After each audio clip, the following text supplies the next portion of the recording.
വാക്കുകൾക്ക് സമയമാണ്. ആ പ്രാർത്ഥന ലീഡ് ചെയ്യുവാനായിട്ട് കർത്താവിൻ്റെ അഭിഷിക്ത പാസ്റ്റർ പ്രകാശ് അവരുടെ ഞാൻ മുമ്പോട്ട് സ്വാഗതം ചെയ്യുകയാണ്. പ്ലീസ് അല്ലോ.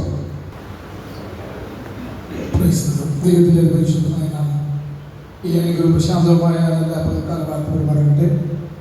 ഈ പകൽ നമുക്ക് ഒരുമിച്ച് പിന്നെ ഈ ദിവസത്തേക്കായി കർത്താവിടെയാക്കി പ്രവർത്തനം സ്തോത്രം ചെയ്യുന്നു. ഈ യോഗത്തിൻ്റെ അധ്യക്ഷനായിരിക്കുന്ന അനുഗ്രഹീതനായ ദാസൻ, പ്രത്യേകിച്ച് ഇവിടെ വേദിയിലായിരിക്കുന്ന അനുഗ്രഹീതരായ ദേവദാസന്മാർ എല്ലാവർക്കും വീണ്ടും പറഞ്ഞ കർത്താവിൻ്റെ വിശ്വാസത്തിലുള്ള എൻ്റെ നന്ദിയും സ്നേഹവന്ദനങ്ങൾ അറിയിച്ചു കൊടുക്കുകയാണ്. ഒരു വേദഭാഗം വേഗത്തിൽ ഒന്ന് വായിക്കാം. അപ്പോസ്തല പ്രവൃത്തിയുടെ പുസ്തകം 13-ാം അധ്യായം. അപ്പോസ്തല പ്രവൃത്തിയുടെ പുസ്തകം 13-ാം അധ്യായം അതിൻ്റെ 1, 2, 3 വാക്യം.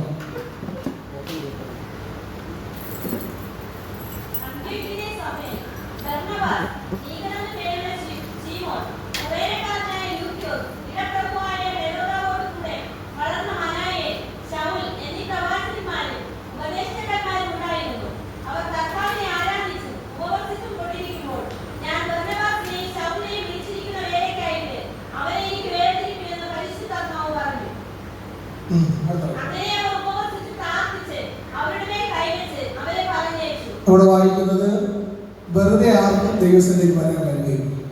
ബൈബിളിൽ പഠിപ്പിക്കുന്നത് പിതാവ് ആകർഷിച്ചിട്ടല്ലാതെ ആരും പുത്രന്റെ അരികിൽ സ്വതവേ വരുന്നില്ല. ആർക്കും ആരെ എന്ത് ചെയ്യാൻ പറ്റില്ല, തള്ളിവിടാൻ വേണ്ടി കഴിയുക. നമ്മുടെ കൊച്ചുകുഞ്ഞുങ്ങളായിരുന്ന ഈ അഭിന എന്ന കാര്യമായിരിക്കും.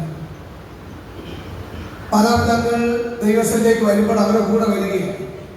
അവരിതുവരെ രക്ഷിക്കപ്പെട്ടിട്ടില്ല, ഇതുവരെ അവർ മാനസാന്തരപ്പെട്ടിട്ടില്ല, ഇതുവരെ സ്നാനപ്പെട്ടിട്ടില്ല. കുറെ കാലം കൂടെ കഴിയുമ്പോൾ അവരെ ദൈവത്തിന്റെ പ്രവൃത്തിക്ക് വേണ്ടി വേർതിരിക്കും. ഇപ്പോഴവർ കർത്താവിന്റെ വേലയ്ക്ക് വേണ്ടി വേർതിരിക്കേണ്ടതിന്റെ ആവശ്യകതയില്ല. കാരണം കർത്താവ് പറഞ്ഞ ശിശുക്കളെ എന്റെ അരികിലേക്ക് വരാൻ വിടുവിൻ, അവരെന്ത് ചെയ്യരുത്, തടുക്കരുത്. അപ്പൊ തടുക്കാതെ വണ്ണം ദൈവത്തിന് വേണ്ടി വിട്ടു കഴിഞ്ഞാൽ പിൽക്കാലങ്ങൾ ദൈവം ചെയ്യുന്ന പ്രവൃത്തിയാണ് നമ്മളിവിടെ വായിച്ചത്.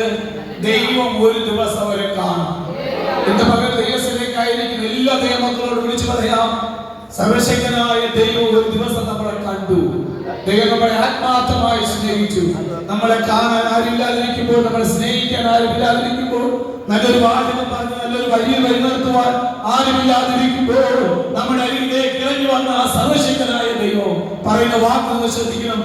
ഞാൻ എന്റെ വേലയ്ക്ക് വേണ്ടി അവരെ കണ്ടിരിക്കുന്നു.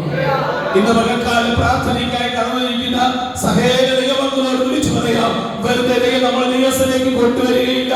ദൈവം ആരെങ്കിലും വിളിച്ചിട്ടുണ്ടെങ്കിൽ, തിരഞ്ഞെടുത്തിട്ടുണ്ടെങ്കിൽ, കൊണ്ടുവന്നിട്ടുണ്ടെങ്കിൽ അതിന്റെ പുറകെ ദൈവത്തിന് ഒരു ഉദ്ദേശമുണ്ടെങ്കിൽ അവിടെ വായിക്കുന്നത് അവരെ ദൈവത്തിന്റെ ഉദ്ദേശം ശരിയായ രീതിയിൽ നിറവേറേണ്ടതിന് അവർക്ക് വേണ്ടി പ്രാർത്ഥിച്ചു, അവരെ അനുഗ്രഹിച്ചു, അവരെ പറഞ്ഞു. ഈ ദേശത്ത് കർത്താവിന്റെ വേലയോടുള്ള ബന്ധത്തിൽ കർത്താവിന്റെ ദാസൻ, അതോടൊപ്പം തന്നെ കുടുംബം, അവർ പ്രധാനമായിട്ടുള്ള പൈതൽ, അവർ ഒരുമിച്ച് കർത്താവിന്റെ വേലയിലായിരിക്കുമ്പോൾ നാം ഒരുമിച്ച് അവർക്ക് വേണ്ടി പ്രാർത്ഥിക്കുക. ഇപ്പോൾ കർത്താവിന്റെ ദാസൻ കുടുംബവും അവരുടെ മകനും അതാത് സ്ഥാനങ്ങളിൽ എഴുന്നേൽക്കും. നാം നമ്മുടെ വലതുകരങ്ങളെ അവരുടെ നേരെ നീട്ടി നമ്മൾ ഒരുമിച്ച് പ്രാർത്ഥിക്കാൻ വേണ്ടി പോവുകയാണ്. എല്ലാ ദൈവദാസന്മാർ ദയവായി ഒരു നിമിഷം ഒന്ന് എഴുന്നേറ്റ് അരികിലേക്ക് കടന്നു വന്നുള്ള പ്രാർത്ഥിച്ചതിനെ കുറിച്ചുള്ള അരികിലവർ കടന്നു വന്നാൽ നമ്മൾ ഒരുമിച്ച് ദൈവത്തോട് പ്രാർത്ഥിക്കുമ്പോൾ ആ ഉപവാസ പ്രാർത്ഥനയുടെ ഇടയിൽ ദൈവത്തിന്റെ ആത്മാവ് പരിവർത്തിക്കാൻ വേണ്ടി തുടങ്ങി, പ്രവർത്തിക്കാൻ വേണ്ടി തുടങ്ങി. ഇന്ന് പകൽ ഈ പ്രാർത്ഥന നടക്കുമ്പോൾ നാം ഒരുമിച്ച് പാസ്റ്ററിന് വേണ്ടി പ്രാർത്ഥിക്കുന്നു, തന്റെ കുടുംബത്തിന് വേണ്ടി പ്രാർത്ഥിക്കുന്നു, തന്റെ പൈതലിന് വേണ്ടി പ്രാർത്ഥിക്കുന്നു. എന്നാൽ ഇന്ന് പകലിൽ ആത്മാവ് കണ്ട് പ്രാർത്ഥിക്കാൻ നമ്മുടെ ജീവിതത്തിൽ കഴിഞ്ഞാൽ നമ്മെ ഇന്ന് പകൽക്കാലം കർത്താവ് കാണുകയാണ്. നമ്മുടെ കുടുംബത്തെ കർത്താവ് കണ്ടുകൊണ്ടിരിക്കുക, നമ്മുടെ തലമുറകളെ കർത്താവ് കണ്ടുകൊണ്ടിരിക്കുക. ഇന്നല്ലെങ്കിൽ നാളെ എന്റെ വേലയ്ക്ക് വേണ്ടി, എന്റെ പ്രവർത്തനത്തിന് വേണ്ടി, ഞാൻ ആഗ്രഹിക്കുന്ന ഉദ്ദേശത്തിന് വേണ്ടി അവരെ വേർതിരിപ്പാൻ ദൈവത്തിൽ നിന്ന് ഒരു ദൈവ ശബ്ദം ഇന്ന് പകർന്നാണ് എല്ലാവരും കേൾക്കുവാൻ ദൈവം ഇടയാക്കുന്നതിനായി കർത്താവിന്റെ ദാസനെ കുടുംബത്തെ തലമുറയെ ഓർത്ത് പ്രാർത്ഥിക്കുമ്പോൾ ദൈവത്തെ വിളിച്ചു, ദൈവത്തെ തിരഞ്ഞെടുത്ത് ദൈവത്തിന്റെ വേലയ്ക്ക് വേണ്ടി അവർ പ്രയോജനപ്പെട്ടുകൊണ്ടിരിക്കുമ്പോൾ ഈ പകർന്ന പ്രാർത്ഥനയിലൂടെ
പ്രാർത്ഥന സഹകരിക്കുന്ന എല്ലാ വിശ്വാസ ഭവനങ്ങളെ ഞാൻ ഓർത്ത് പ്രാർത്ഥിക്കുന്നു.